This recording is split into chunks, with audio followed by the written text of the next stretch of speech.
Gostaria inicialmente de cumprimentar todos que estão participando dessa nossa apresentação, dizer da satisfação de reencontrá-los, mesmo que à distância, em função dessa pandemia que não permite que as nossas aulas possam ser presenciais. Agradecer novamente à Biolab pelo convite para que a gente possa abordar esse tema extremamente interessante que hoje se prolonga ao longo desses 2 últimos anos, que é a análise de caso da onda Zetrona. Hoje nós vamos ampliar nossa discussão, vamos falar de princípios da teratogênese, basicamente uma fundamentação para a nossa prática clínica. Em 2011, a Febrasgo nos brindou com um manual de teratogênese, mostrando o quanto é importante para quem exerce a profissão, a especialidade de obstetrícia, esses conhecimentos básicos da teratogênese, seja no aspecto de farmacologia, seja nos aspectos relacionados a infecções durante a gravidez e etc. Alguns conceitos fundamentais eu vou precisar de apresentar aos senhores. Primeiro, o próprio nome teratogênese, que é muito antigo, provém do latim, e é a fusão de 2 palavras, teratos e gênesis, que traduzida de forma direta é a origem dos monstros. Eram as crianças que nasciam com deformação morfológica, dismorfologia, e eram considerados monstros. E se procurava a origem dessa ocorrência.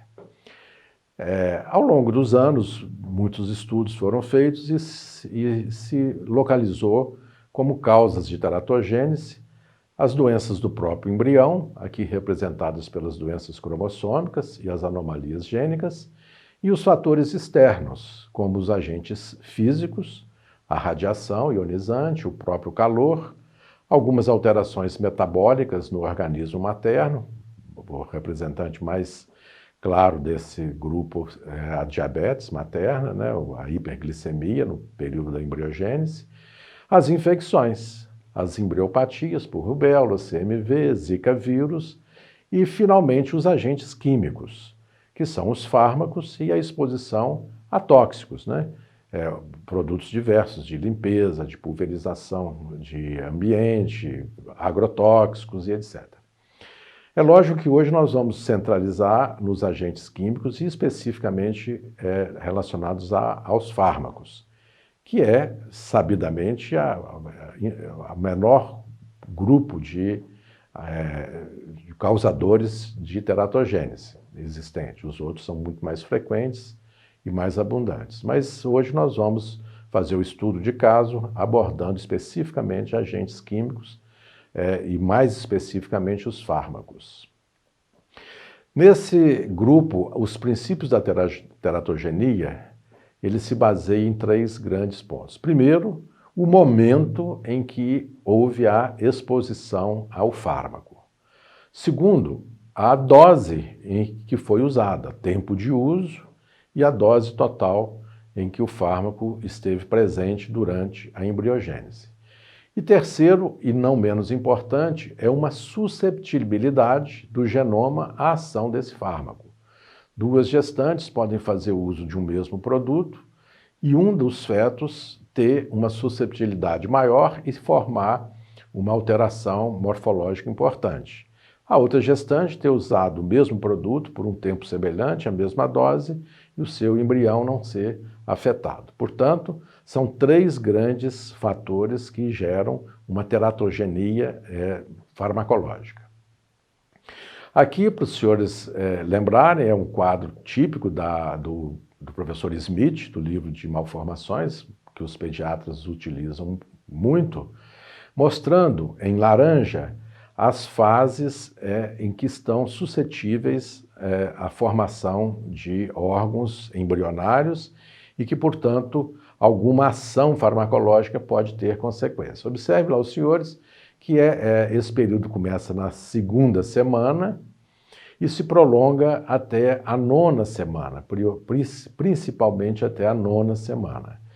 Nesse momento, você tem os diversos segmentos, os sistemas do feto, do embrião, que estão sujeitos a essa ação farmacológica. Na primeira coluna, o sistema nervoso central, que vai do 2º à 6ª semana, com essa vulnerabilidade, posteriormente o coração, braços, que vai da 4ª semana até a 7ª semana, os olhos e, mais abaixo, o palato, que vai da 6ª semana até o final da 8ª semana, a sua suscetilidade. Isso é muito importante, os senhores vão ver, porque os antieméticos, eles sempre foram muito associados às anomalias congênitas, porque eles são usados exatamente nesse período. No período entre 2, 3, 4 semanas até 10, 12 semanas. Tá? Então, eles são produtos utilizados por gestantes prioritariamente na fase da embriogênese, mais suscetível a ações farmacológicas. Faço uma ressalva aqui que raramente nós, obstetras, tentamos localizar a semana específica de exposição ao fármaco. Isso é extremamente importante para os geneticistas quando nós informamos a exposição de uma gestante a um determinado produto em uma determinada semana específica. Por quê? Porque se for um produto que atinge especificamente um sistema que já se formou ou ainda não se formou no momento da exposição, essa gestante, teoricamente, está segura do efeito teratogênico desse fármaco. Outra coisa que a gente tem que sempre lembrar, que esse é o terceiro item desse slide, que esse grupo de gestantes, o grupo de gestantes que frequentemente procura os antieméticos, ou prescreve-se para elas antieméticos, são grupos de mulheres mais suscetíveis a casos graves, casos persistentes da emese. E esse grupo, nós sabemos que elas são formadas por mulheres que a gravidez não foi programada, mulheres que frequentemente são jovens, sem parceria definida, mulheres que o parceiro com frequência não assume a paternidade dessa gravidez e que isso gera nessas mulheres, com muita frequência, quadros clínicos de ansiedade, momentos de desespero, com, inclusive, relatos de tentativa de suicídio, de autoextermínio. Esse grupo, portanto, que é o grupo que mais procura os antieméticos para essa queixa da emese persistente e intensa, tem outros fatores de risco, como o próprio uso de álcool, uso de produtos de farmacológicos de tratamento da ansiedade, e se expõe a riscos diversos, além dos antieméticos.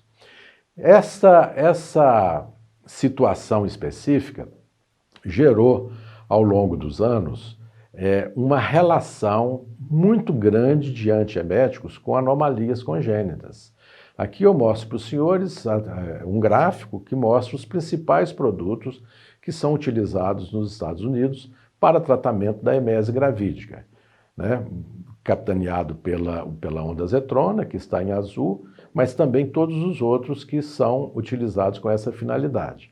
E observe, os senhores, que eu vou apresentar uma sequência de estudos de trabalho que fizeram correlação com algum desses produtos ou com todos eles. Observe esse primeiro relato de caso, esse estudo de caso-controle, que mostra uma associação do dimenidrinato com malformações específicas do feto. Aqui, no caso, a gênese de uropatias obstrutivas do feto. Posteriormente, vamos encontrar também uma associação de antihistamínicos, aqui no caso a meclizina, com alterações cardíacas do feto. Também num estudo feito pela Eurocat, que é uma revisão grande que foi feita na Europa, e se encontrou principalmente os defeitos septais e, mais especificamente, os defeitos de septo átrio ventricular relacionados à exposição a esse produto. Aqui um trabalho extremamente recente, de 2019, associando a doxilamina, que nós não temos no Brasil, junto com a piridoxina e com a metoclopramida.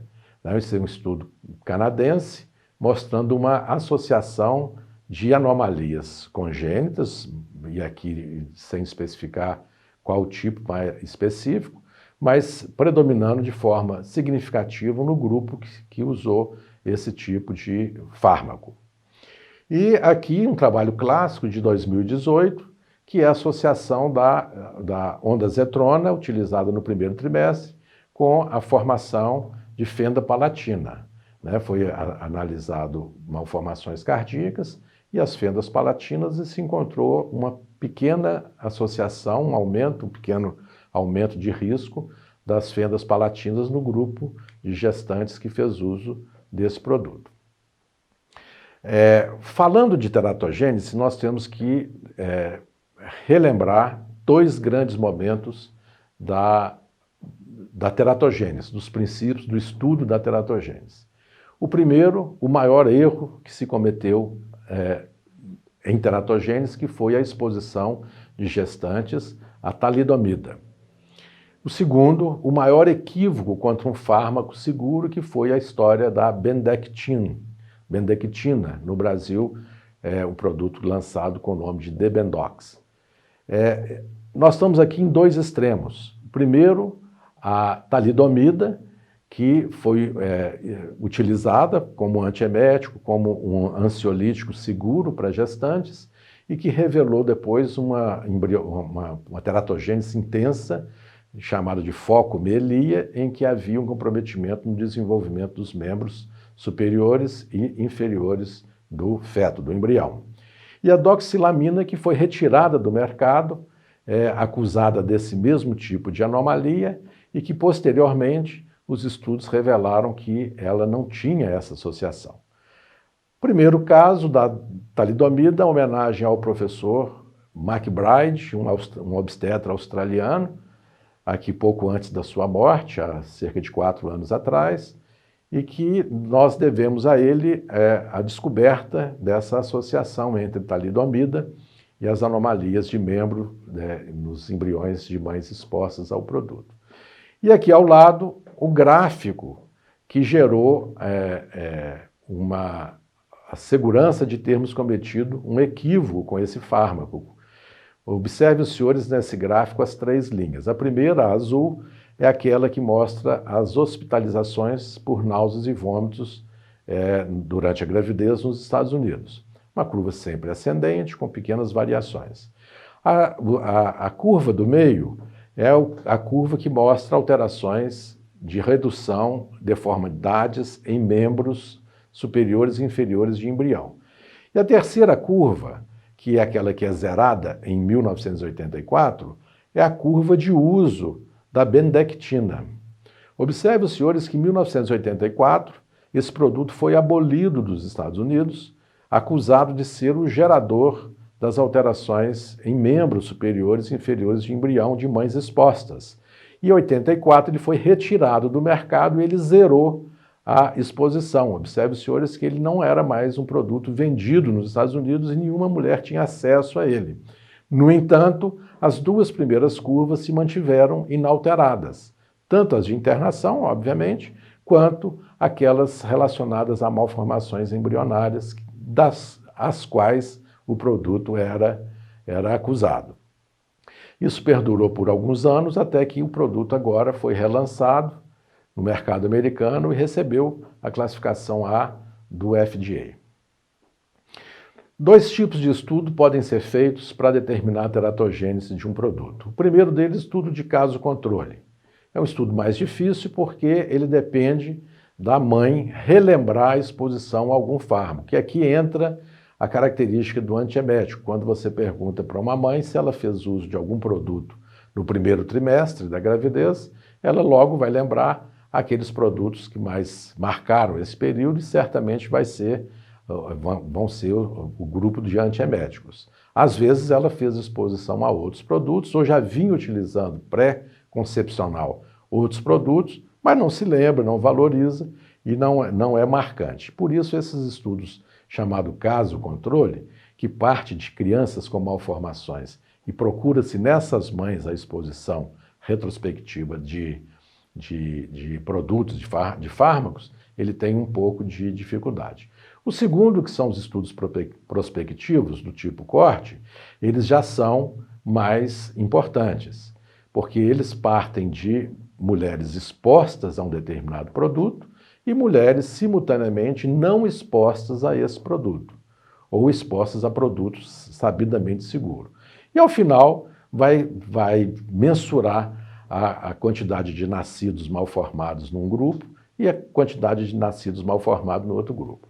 O grande problema desse tipo de estudo é que, pela raridade, pela baixa prevalência de anomalias congênitas, esses estudos precisam de ter uma casuística muito grande, um número de mulheres expostas muito grande e que inviabiliza do ponto de vista econômico, do ponto de vista de facilidade, a realização desse tipo de estudo.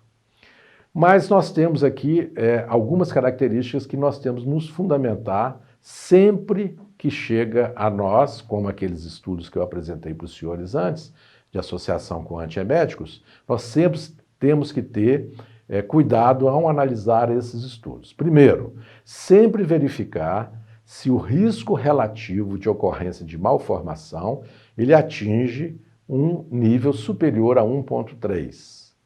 Tá? Mesmo estando acima do ponto da unidade, que é 1,0, que seria a ausência de efeitos, nós temos que ver essa predominância acima de 1,3 para caracterizar realmente uma intervenção de risco. A teoria da prova, que está ali como evidência, é que isso tem que ser reproduzido. Isso não pode ser um estudo isolado, não pode ser um estudo único com populações específicas. A teoria da prova ela se baseia na ocorrência de diversos estudos com populações diferentes que reproduzam o mesmo tipo de anomalia. E sempre ter cuidado para avaliar os impactos de uma informação de associação entre produto e malformação, sem que haja certeza, segurança, teoria da prova e uma metodologia científica fundamental, porque senão nós podemos estar repetindo o ocorrido com aquele produto de Cleges que eu falei para os senhores, que foi um produto retirado do mercado e que era um produto seguro e que retorna agora com uma classificação diferente. Bom, agora nós vamos abordar a questão específica da ondansetrona, a controvérsia que hoje ronda esse fármaco no que se refere aos princípios de teratogênese.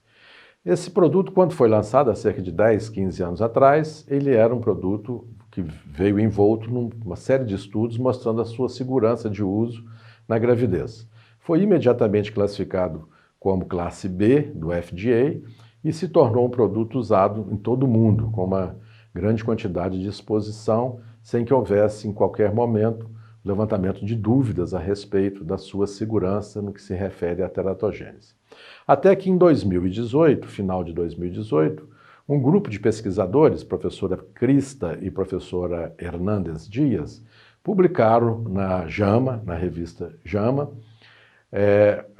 um trabalho muito bem feito, uma casuística grande, mostrando a possibilidade de relação entre a ondansetrona e os defeitos de fenda palatina, fechamento de palato. Posteriormente, esse mesmo grupo publicou um novo artigo no mesmo periódico, já em 2019, mostrando que os achados não eram tão relacionados à exposição do fármaco. Fizeram um novo estudo, agora utilizando a via endovenosa, e mostrou que o produto era relativamente seguro, voltando àquela situação prévia a 2018. E agora, esse ano, nós somos surpreendidos com um editorial dos mesmos grupos de autores, mostrando algumas análises mais específicas com relação a isso. Esses dois últimos artigos ocorreram dentro da pandemia. Provavelmente a gente não teve a mesma repercussão do estudo inicial de 2018. Por isso eu vou apresentar para os senhores com um pouco mais de detalhe essa sequência.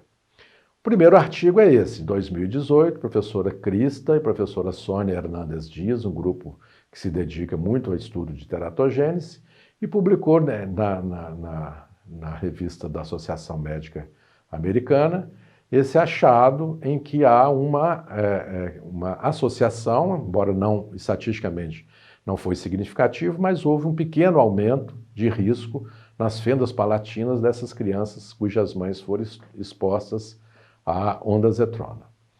Observe os senhores aqui, nesse gráfico, no que se refere aos defeitos de fechamento do palato, que há uma relação de 1,32, 1,17, 1,15, dependendo de qual é o grupo que você faz a associação.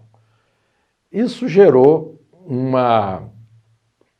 de imediato uma resposta de algumas agências de proteção de teratogênese, baseado nesse estudo inicial. E foi feito um alerta, esse alerta de 12 de setembro de 2019, da agência espanhola, falando sobre o fechamento do palato e a possibilidade de que houvesse associação com ondazetrona. Isso teve uma repercussão muito grande em todo o mundo, inclusive no Brasil, países da América Latina também, todos, ficaram extremamente impressionados com isso e todos nós lembramos a repercussão que isso teve no nosso dia a dia, com gestantes nos ligando, querendo saber a respeito da veracidade disso e a dificuldade que nós tivemos de tranquilizá-las quando tínhamos já prescrito para ela esse fármaco. Imediatamente, houve uma resposta de outras agências de teratogênese do mundo inteiro, questionando a rapidez com que a agência espanhola e, por consequência, a agência europeia de teratogênese, aquele alerta muito em cima da publicação de um primeiro artigo e de um artigo que não tinha atingido ainda a significância. E aqui, no caso, foi uma agência, um serviço de informação de teratogênese da Europa também, que faz uma resposta às recomendações da EMA, né, que é a agência espanhola, junto com a agência europeia, questionando e discordando daquele aviso contundente de associação, de não uso do produto com esse risco de fenda palatina. Uma outra agência de informação de teratogênese é a agência do Reino Unido.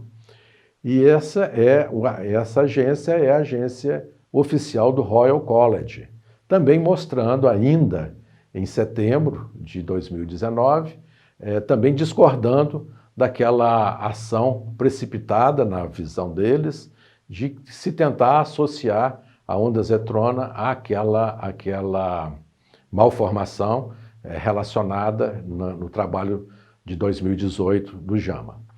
Aqui uma outra agência, a agência alemã, a Embryotox, também discordando daquilo e chamando a atenção de que o risco que tinha sido detectado naquele estudo da professora Crista e da Hernández Dias era um risco de 14 filhos alterados em 10 mil nascimentos, contra uma expectativa de 11 nascimentos em 10 mil nascimentos. E que esses 3 casos a mais, a cada 10 mil nascimentos, não justificaria nenhuma ação restritiva ao uso da ondazetrona. Isso tudo nós estamos em 2019. Ainda em 2019, esse mesmo grupo refez os seus estudos, e aí aqui utilizando exclusivamente a ondazetrona por via venosa, e publicou no próprio JAMA, no mesmo periódico, agora em novembro, 15 de novembro de 2019, um artigo mostrando que já não havia mais uma associação da ondazetrona com a fenda palatina. Os senhores observem ali, eles encontraram dados não ajustados, 0,84. E com dados ajustados, 0,95.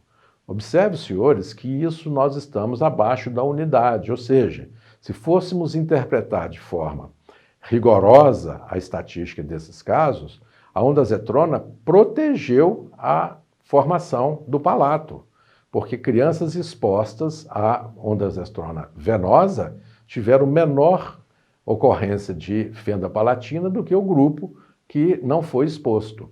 É lógico que isso seria uma formação, uma forçação de barra, mas pelo menos fica claro que, por via endovenosa, o produto não mostrou nenhuma associação com a fenda palatina, mudando em muito aqueles achados iniciais de 2018 no que se refere a essa associação. Bom, mas imediatamente, todos nós que fomos procurados pelas gestantes, que fomos interrogados por pacientes para as quais nós prescrevemos esses produtos, eu particularmente que participei juntamente com outros professores da elaboração da separata da Febrasgo com relação à atualização da tratamento de náuseas e vômitos da gravidez e que colocamos a ondazetrona como uma opção válida, real, correta, passei a ser também questionado por colegas que me ligavam para saber como é que era isso e tal, e nós, cheio de dúvida, ficamos até que um grupo francês, professora Alicia Saban e Philippe Deruelle, mandaram uma carta para a JAMA querendo saber como que a doutora Crista e seus colaboradores poderiam explicar esse achado que nos deixou extremamente confusos. Como que você usa um produto por via oral e ele tem relação com fenda palatina e esse mesmo produto usado no mesmo período por via venosa, ele não tem essa associação. E aí, os senhores depois podem ler com calma essa indagação que foi enviada para a revista. Lá eles estão perguntando, vocês usaram por tempo diferente?